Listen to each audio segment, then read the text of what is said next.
we do our best. I miss the girl. Can't even tell you.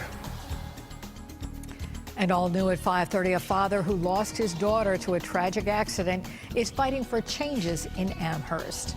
Their 13-year-old daughter tried crossing Maple Road last summer, but she never made it. And now a mother and father from Amherst want a crosswalk placed there. News 4's Lou Ragoose spoke to the father who says the county isn't cooperating. Lou? That's right, Jackie. And a town board member I talked to today wasn't aware the Szynski family had hit roadblocks with the county in their efforts to get the crosswalk. And after last night's meeting, that town board member says many of them are now behind their cause.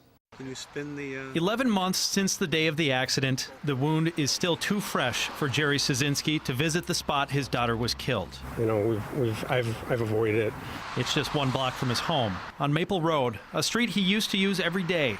He knows others haven't been deterred by his daughter's accident. In an hour's time, I think I saw last summer like 30 kids go across that road. That's 60 times they took a chance.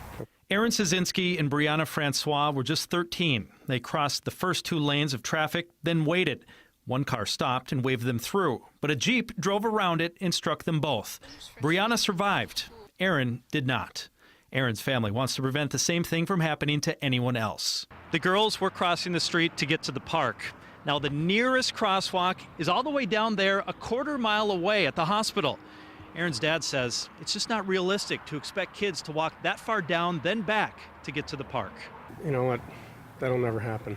The Szynskis have privately raised more than enough money to install a lighted crosswalk, but the county hasn't allowed it to happen yet.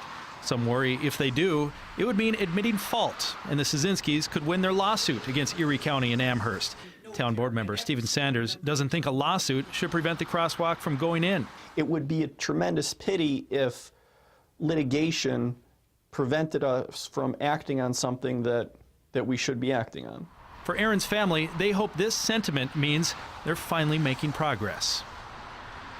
And a spokesperson told me Erie County will perform a traffic study, a necessary step before installing a crosswalk if the town asks for it. Board member Sanders says they likely will.